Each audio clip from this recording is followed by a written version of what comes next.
Hey, podcast listeners. Tired of ads barging into your favorite news podcasts? Good news. With Amazon Music, you have access to the largest catalog of ad-free top podcasts included with your Prime membership. Stay up to date on everything newsworthy by downloading the Amazon Music app for free or go to amazon.com/ad-free news. That's amazon.com/ad-free news to catch up on the latest episodes without the ads.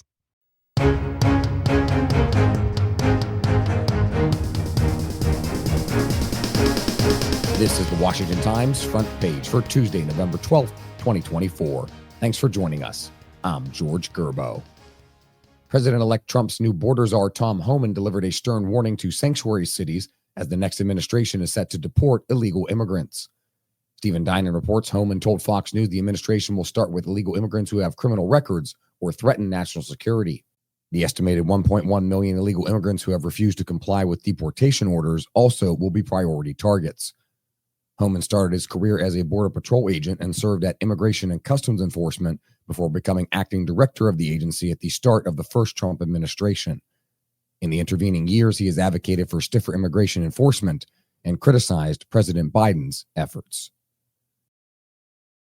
Republicans are plotting immediate legislation to extend and expand tax cuts and bolster energy production. Susan Ferricchio reports extending cuts that were part of the Tax Cuts and Jobs Act of 2017 is at the top of Republicans' to-do list if they maintain control of the House. Trump has called for lowering the corporate tax rate to as low as 15%. Congressional Republicans cut it from 35% to 21% in 2017. How the tax cuts would be funded is unclear. Trump also campaigned to eliminate taxes on Social Security income and earnings on tips. Those provisions could be shoehorned into the measure. President-elect Trump's top allies are working to block either John Thune or John Cornyn from becoming Senate Majority Leader and are pushing for Rick Scott to win the post. Susan Ferricchio reports Trump insiders say the Floridian is better aligned with Trump's agenda than Thune of South Dakota, now serving as Republican whip, or Cornyn of Texas. Both supported Trump this year but have been critical of him in the past. The pressure complicates the push for a quick and peaceful transition from Senate Republican leader Mitch McConnell, who announced in February that he wouldn't run again after holding the post for 2 decades. Federal election records show Vice President Harris's campaign spent at least $20 million on celebrity appearances during her failed presidential bid. Jeff Murdoch reports Federal Election Commission records show that Oprah Winfrey's Harpo Productions was paid $1 million on October 15th, weeks after Winfrey hosted a town hall featuring Julia Roberts and George Clooney. Filings also have Harris spending more than $15 million on event production. The filing dates coincide with concerts and campaign rallies featuring rapper 2 Chainz in Georgia and the Isley Brothers in Wisconsin. The payments cover the cost of the events, though it's unclear whether the celebrities received any of the money.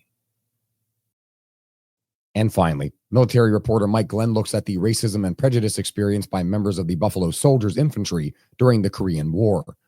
The Buffalo Soldiers were from 4 segregated regiments, the 9th and 10th Cavalry and the 24th and 25th Infantry. Those regiments served in the American West after the Civil War and later fought in Cuba and the Philippines. The unit's first officers were white, but more black officers had leadership roles during the 1950s. During the Korean War, the 24th Infantry soldiers weren't allowed to go to Tokyo for rest and recreation like their white counterparts. They were the last unit to receive winter gear, which resulted in several cases of frostbite during the winter in Korea. Find all today's front page stories at WashingtonTimes.com/front page or on the Washington Times app, and find us wherever you get your podcasts. You can also find us on social media at Wash Times for breaking news, sports, commentary, and more. For the Washington Times, I'm George Gerbo.